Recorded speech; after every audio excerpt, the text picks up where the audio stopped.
तो आज के मैच में फाइनली पंजाब की जीत हुई। बहुत ही क्लाइमेटिक मैच था। स्टार्टिंग में गुजरात टाइटंस के टॉप ऑर्डर्स स्लो खेल रहे थे और कोलैप्स भी हुए बहुत सारे। उनका मिडल ऑर्डर एकदम ख़राब है। बैटिंग वाइज आज गुजरात ने भी बहुत गलतियां करी। पंजाब ने जिताया मैच एक वक्त पे फंसा दिया था, जब ओवर 12 और 14 के बीच में 20 बॉल में 4 विकेट खोई थी पंजाब ने सिर्फ 12 रन देके। और उस वक्त सारे पंजाब फैंस को लग रहा था कि ये एक और बार चौक ना हो जाए। सो मैं हूं हर्ष और मेरे साथ है मेरा फ्रेंड सुमित। सो अब हम बात करने वाले हैं आज के match Punjab versus Gujarat Titans के पोस्ट मैच एनालिसिस पे। सो बिना किसी देरी से लेट्स स्टार्ट। पंजाब ने टॉस जीता और उन्होंने बॉलिंग करने का फैसला करा। जीटी के ओपनर में आए साई सुदर्शन एंड शुभमन गिल ओपनिंग करने आए। साई सुदर्शन ने 2 चौके तो मारे, बट वो फिर भी कंफर्टेबल नहीं हुए थे। उनको मार्को एंसल ने फुल लेंथ की बॉल दी थी और वो पूरा क्लियर नहीं कर पाए और श्रेयस अय्यर को कैच थमा बैठे। उन्होंने 13 रन बनाए 118 की स्ट्राइक रेट पे। देन कम्स शुभमन गिल एक वक्त पे ऐसा लग रहा था कि वो एक्सेलरेट करने जा रहे हैं, लेकिन जब वो टाइम हुआ एक्सेलरेशन का तभी उन्होंने कैच आउट हो गए। जो जो शॉट मारे थे बहुत अच्छे शॉट्स, क्लासिकल शॉट्स मार रहे थे, लेकिन फिर भी यार अगर हम मॉडर्न टेम्पलेट की बात करें तो 27 बॉल में 39 रन इज़ अनएक्सेप्टेबल विद 144.44 की स्ट्राइक रेट। सो मैं अब पूछना चाहूँगा, जो स्ट्राइक रेट मर्चेंट्स हैं सारे, जो विराट कोहली को बोलते हैं कि ये स्ट्राइक रेट नहीं है, ये स्ट्राइक रेट नहीं है, ऊपर होना चाहिए, सो आज वो लोग ट्वीट वगैरह क्यों नहीं कर रहे हैं? शुभमन गिल का 144 का स्ट्राइक रेट है और विराट कोहली तो अभी 37 का है। शुभमन गिल तो अभी स्टार्ट कर रहा है अपना करियर। तो एक तरीके से शुभमन गिल को भी सोचना पड़ेगा कि इस तरीके से अगर बैटिंग करोगे तो जो बाहर हुए हो वर्ल्ड कप से, वो आप बीसीसीआई को, गौतम गंभीर को एक पॉइंट दे रहे हो कि हाँ हम सही थे। देन कम्स जॉस बटलर का भी सेम हुआ था। वेल 33 बॉल 38 अनएक्सेप्टेबल है। ये एक क्रिमिनल नॉक है मेरे हिसाब से, क्योंकि 33 बॉल पे 38 रन, 115 की स्ट्राइक रेट। अब टी20 की क्रिकेट कहाँ चल गई? I know whether conditions against थी, बट फिर भी भाई इतनी भी अगेंस्ट नहीं थी कि 33 बॉल पे 38 रन बनाओगे। देन कम्स ग्लेन फिलिप्स, वो भी कुछ खास नहीं कर पाए। वॉशिंगटन सुंदर, वो भी सिंगल दे रहे थे बस।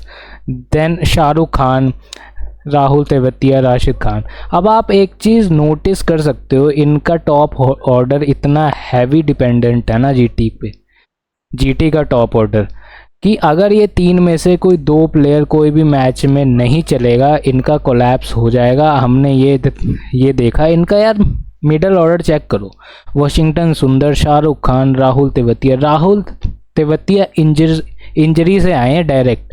उन्होंने एक मैच भी नहीं खेला, वो डायरेक्ट जीटी के कैंप में आए हैं। आज उनका पैर ही बाहर नहीं शॉट के लिए जा रहा था। आई नो आगे इम्प्रूवमेंट होगी धीरे धीरे, लेकिन आज के मैच में तो उनका पैर ही आगे नहीं जा रहा था शॉट के लिए। सो अब इनका मिडल ऑर्डर तो बस नाम का है मेरे हिसाब से। सो सुमित, तुम्हारा क्या ओपिनियन है गुजरात की आज बैटिंग पे? अगर गुजरात की बैटिंग की आज बात करें तो सबसे पहली चीज तो मैं ये कहूंगा कि पता नहीं कैसा गेम दिखाने के लिए आए थे ये लोग। सबसे बड़ी बात तो ये है कि गुजरात, जैसा आपने कहा कि बड़ा हैवी डिपेंडेंस है उनका अपने 3 प्रमुख बैट्समैन पे, Sai Sudarshan off course, then Shubman Gill and then Jos Buttler. इन तीनों पे ही वो बर्डन रहता है पूरी टीम का कि हमें अच्छी स्टार्ट देनी है। अगर हम कहीं पे कोलैप्स कर गए, तीनों में से 2 लोग भी कोलैप्स कर गए, तो आगे की टीम चलती ही नहीं। तो ये बहुत बड़ा इशू है। नंबर 3 से मतलब ओपनिंग और नंबर 3, अगर यही सब कुछ काम करेंगे तो नीचे वाले क्या करेंगे?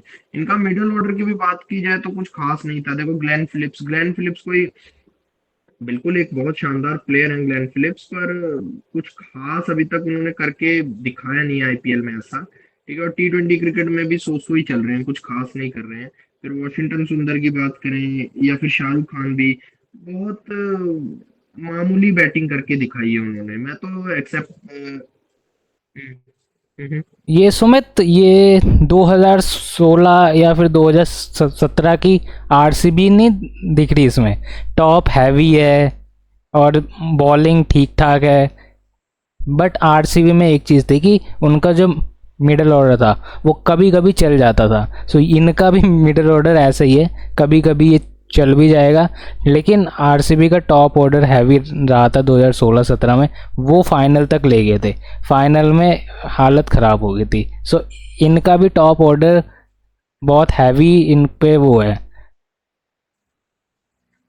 डिपेंडेंसी तो है ही हर्ष, बिल्कुल। और साथ साथ है आरसीबी से अगर आप कंपेयर कर रहे हो 2016, तो वो जो प्लेयर्स थे उनका माइंडसेट भी अलग था। It was about Virat Kohli, then AB de Villiers और क्रिस गेल। तो वो तीन लोग तो यार मतलब उनकी तो तुलना मेरे हिसाब से इनसे नहीं अभी कर सकते, बिल्कुल भी नहीं।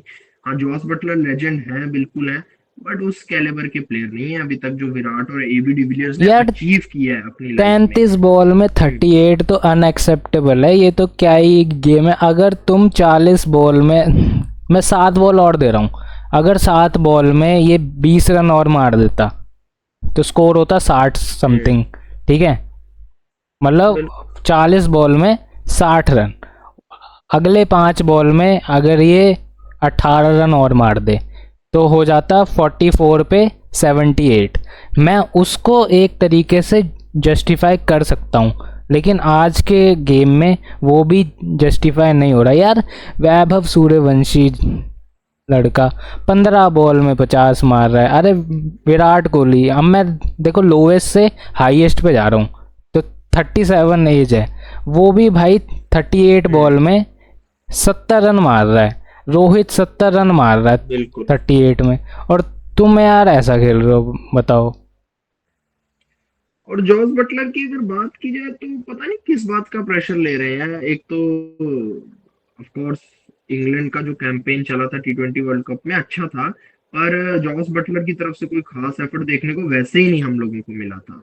ठीक है, फिल सॉल्ट के साथ ओपनिंग कर रहे थे, कुछ खास तो किया नहीं उन्होंने। नीचे आके Harry Brook, Jacob Bethell, Tom Banton या सैम करन, यही कुछ ऐसे प्लेयर्स थे जो संभाल रहे थे सेमीफाइनल तक, तो वो इंग्लैंड पहुंच गई। बाकी पता नहीं इनको क्या हुआ है उसके बाद से। जॉस बटलर और वो पुरानी फॉर्म, वो पुराना एक वो रहता था ना माइंडसेट, वो लेके नहीं आ पा रहे हैं। दिक्कतें हैं, देखो कौन कब तक चलेंगी। तो अब चलते हैं पंजाब की बॉलिंग पे। अर्शदीप सिंह भाई, एक ओवर में 2 ओवर वाला बॉलिंग करता है यार ये। 19वां ओवर इसको डालने के लिए दे दिया, 12 बॉल फेंक दी इसने जाके, वाइड पे वाइड, 5-6 वाइड फेंक दी इस बंदे ने। और ये जो 42 रन जो 10 की इकॉनमी है, भाई तू छक्का उससे पहले ही खा लेता है यार एक बॉल पे। तू वाइड वाइड फेंके जा रहा है फालतू में तू। और उसके बाद जेवियर बार्टलेट 9 की economy, 4 over 36 run. Then comes Marco Jansen I think most improved bowler है पूरे इंटरनेशनल क्रिकेट में अभी तक टी 20 में यार।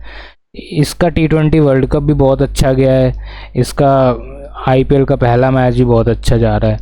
तो 4 ओवर 20 रन, 1 विकेट, 5 की इकॉनमी, सोच सकते हो टी 20 में 5 की इकॉनमी। उसके बाद Karnataka boy Vijay Kumar व्याशक, 4 over 34 run, 3 wicket. ये जो 3 विकेट इतने इम्पोर्टेंट विकेट इसने लिए हैं विजय कुमार व्याशक ने। सो ये भी बहुत इम्प्रूव बॉलर है। ये आरसीबी से खेलता था पहले, बट आरसीबी ने छोड़ा। सो लाइन लेंथ एक ही टप्पा पकड़ के फेंक रहा है बस, wicket to wicket, wicket to wicket. हम बोलते हैं ना जॉश हेजलवुड वाला, हाँ वैसा काम तो नहीं कर सकता, बट लाइन लेंथ वैसी ही फेंक रहा था। So hats off to Vijay Kumar Vyshak. Then comes the highest wicket taker in IPL, Yuzi. Yuzi तो हमेशा अच्छा करता है आईपीएल में। 4 ओवर 28 रन, 2 विकेट, और 1 विकेट थी द प्रिंस की, शुभमन गिल की। सो ये थी पंजाब की बॉलिंग। इम्प्रूवमेंट की बात की जाए तो सबसे पहली बात है माइंडसेट के ऊपर, और मैं इसमें खासकर बात करूंगा अर्शदीप सिंह की। अर्शदीप सिंह अपने आप को अगर पंजाब किंग्स की बॉलिंग का लीडर मान के चल रहे हैं, तो मैं अभी कहूंगा कि अभी तो टाइम है। अभी मैं ये नहीं कहूंगा पेस डिपार्टमेंट में, बिल्कुल यार 2 बार टी 20 वर्ल्ड कप विनर है, एक होता ही है कि यार अब मैं थोड़ा प्लेयर हूँ उस कैलिबर का। हम मानते हैं, पर फिर भी थोड़ा सा अभी बहुत काम करना रहता है। आप एकदम से जसप्रीत बुमराह नहीं बन जाओगे, ये भी याद रखो। आप एकदम से भुवनेश्वर कुमार नहीं बन जाओगे, मोहम्मद शमी नहीं बन जाओगे। तो अभी टेक योर टाइम, ठीक है, अपने ऊपर काम करो, क्योंकि अभी भी लाइन लेंथ से बहुत ज्यादा भटकते हैं ये। अभी वो स्थान पे नहीं पहुंचे हैं जिसमें वो 3 बॉलर्स पहुंचे थे जिनका मैंने अभी अभी नाम दिया। तो इतनी जल्दी नहीं है। बाकी ठीक है, जेवियर बार्टलेट भी बहुत अच्छी बॉलिंग की, ठीक बॉलिंग की। बाकी बैटिंग कोलैप्स जल्दी हुई, अगर देखा जाए बैटिंग कोलैप्स जल्दी हुई, और बैटिंग कोलैप्स के ही कारण बॉलिंग ज्यादा इम्पैक्टफुल नजर आ रही है इस समय। तो मैं ये कहूंगा कि बॉलिंग तो अपनी तरफ से प्रॉपर एफर्ट डाला ही सबने। युजवेंद्र चहल, जॉस बटलर का भी विकेट लिया, आपने कहा शुभमन गिल का, साथ में जॉस बटलर का भी विकेट लिया उन्होंने। तो बैटिंग तो वैसे ही बहुत खराब हुई जीटी की, तो इसी वजह से ये है सारे सिस्टम जो भी है। वेल सो अब चलते हैं पंजाब की बैटिंग पे। सो पंजाब की बैटिंग में भी जो इनके इम्पैक्ट प्लेयर थे, प्रियांश आर्या। वेल मैंने अपने प्रिडिक्शन में प्रियांश आर्या को बोला था कि वो हाईएस्ट स्कोरर होंगे, बट यार वो भी बाउंसर पर आउट हो गए। छोटी बॉल पे वो भी पुल मार रहे थे, उन्होंने भी खड़ी कर दी थी। देन प्रभसिमरन सिंह एक एंड को पकड़ के खेल रहे थे। देन जो ऑस्ट्रेलियन के कूपर कॉनॉली, ये यार ये बंदा नहीं होता ना, तो मैं एक चीज़ बोल सकता हूँ, पंजाब की एंड में जो फॉल ऑफ विकेट हुई थी 4, अभी बात करेंगे उसकी, तो ये बंदा नहीं होता तो ये मैच जो पुरानी थी ना पंजाब जैसे हारती थी, उसी तरीके से ये भी मैच हार जाते हैं लोग। Then comes Shreyas Iyer. श्रेयस अय्यर ने भी प्रसिद्ध कृष्णा के विकेट दे दी, कैच दे दिया। निहाल वडेरा का पिछला सीज़न भी ख़राब था, ये सीज़न का स्टार्ट भी ख़राब है। शशांक सिंह बहुत बड़ी बड़ी बातें करते हैं कि हम इस बार भी फाइनल जाएंगे, ये करेंगे। भाई बैटिंग तो करो पहले यार। देन मार्कस स्टोइनिस भी वही हाल है इनका, पुराना वाला ही। मार्को जेंसन पे क्या ही बोले। हाँ, जेवियर बार्टलेट ने छक्का मारा था भाई, जहाँ से एकदम से ही पंजाब की तरफ गेम सील हो गया था। 220 का स्ट्राइक रेट लेके खेल रहा है जेवियर हाँ, बार्टलेट, सोचने वाली बात सोचने वाली। है। तो ये अगर आप नोटिस करो तो ये जो 4 विकेट गिरी है, निहाल वडेरा, शशांक सिंह, मार्कस स्टोइनिस, श्रेयस अय्यर, ये ना ये 20 बॉल के अंदर अंदर ये आउट हुए हैं चारों, और सिर्फ 12 रन बने। तो इसको ना कोलैप्स ही कहेंगे। तो पंजाब किंग्स आप मैच जीते हो, लेकिन ये जो मिडल ऑर्डर है ना, मिडल ऑर्डर की दिक्कत सिर्फ जीटी को ही नहीं है, आपको भी है, ठीक है, क्योंकि पिछले साल भी आपका मिडल ऑर्डर इतना स्ट्रांग नहीं था, ऊपर से मार दे रहे थे, श्रेयस अय्यर संभाल दे रहा था, मैच जीत जा रहे थे। लेकिन अब अगले मैचेस से आपके जो ये है ना, निहाल वडेरा, शशांक सिंह, मार्कस स्टोइनिस, इन पे अगर बात आई तो इनको खेल के दिखाना पड़ेगा, वरना अगले मैच से इन पे उंगलियां उठनी शुरू हो जाएगी कि भाई क्यों लिया है, क्या रीज़न है। सो सुमित, तुम्हें क्या लगता है इनकी बैटिंग कैसी थी आज? पहली बात तो मैं ये करना चाहूंगा कि ऐसा लगता है कि पंजाब किंग्स और गुजरात टाइटंस अपने में ही क्रिकेट खेलते रहते हैं। ये दोनों ऐसी टीम है जो एक दूसरे के लिए ही बनी है, क्योंकि इनको ऑलमोस्ट देख के भी सेम लगता है कि दोनों की बैटिंग से लेके बॉलिंग भी ऑलमोस्ट सेम ही नजर आती है। ठीक है, एक दूसरे को ही सबसे अच्छी टक्कर दे सकते हैं। बाकी बात करें मिडल ऑर्डर, हाँ मिडल ऑर्डर इनका बहुत इजी ले गया मुझे लगता है आज की गेम को। बल्कि इनको भूलना नहीं चाहिए कि यार क्रिकेट है, कुछ भी हो सकता है। चाहे वो निहाल वडेरा हो, शशांक सिंह हो, या फिर मार्कस स्टोइनिस हो। अब इन 3 बल्लेबाजों पे बहुत ज्यादा बर्डन रहेगा, आगे रिस्पॉन्सिबिलिटी आपको उठानी पड़ेगी, क्योंकि बड़े मैचेस आएंगे तो फिनिश कौन करेगा आखिरी में, आप ही तो लोग हो। उसके बाद क्या आप मार्को यानसन से रखोगे, बेचारा बॉलिंग भी करे और फिर फिनिश भी करे, तो आप लोग किस लिए हो। तो मैं तो कहूंगा पंजाब किंग्स के लिए एक वेकअप कॉल है, अभी भी इनके पास टाइम है। मतलब समझे, रिकी पॉन्टिंग से बात करें जाके और सब कुछ सेटल करें। तो अब चलते हैं जीटी की बॉलिंग पे। वेल जीटी की बॉलिंग ने एक वक्त तो कमबैक कर दिया था, लेकिन अगर एक विकेट और डाउन हो जाती पंजाब की, सो मैं 100% बोल सकता हूँ कि ये मैच जीटी जीत जाती, क्योंकि इनका हमें पता है इसके बाद कौन आने वाले थे। एक मिनट, इसके बाद कौन आने वाले थे? इसके बाद आने वाले थे अर्शदीप सिंह, विजय कुमार व्यासक। सो मतलब कुछ खास नहीं था और रन चाहिए थे 30 रन ये तो अगर bowling उसके थी। अंडर। सो अब बात करते हैं बॉलिंग पे। Mohammed Siraj 2 over 15 run, Kagiso Rabada 3 over 34 run, Ashok Sharma 3 over 31, Rashid Khan 4 over 29, Washington Sundar 3 over 27, Prasidh Krishna 4 over 29। Well I think इनकी बॉलिंग ने इतना ख़राब नहीं करा, इनकी बैटिंग ने ख़राब करा है जीटी की। अगर थोड़ा स्कोर और होता ना तो इनकी बॉलिंग रोक भी सकती थी। वेल हम बोल भी रहे थे कि स्टार्टिंग में आपको 170 180 वाला गेम अब आई गेस ख़त्म हो गया है। आई नो कंडीशंस हेल्दी नहीं थी और बॉल भी स्पिन बहुत ज़्यादा हो रही थी बीच में, और आई नो पंजाब की विकेट गई थी, लेकिन स्टिल 160-70 अब वो हो गया ना बिलो पार टोटल, बिलो से बिलो पार टोटल है।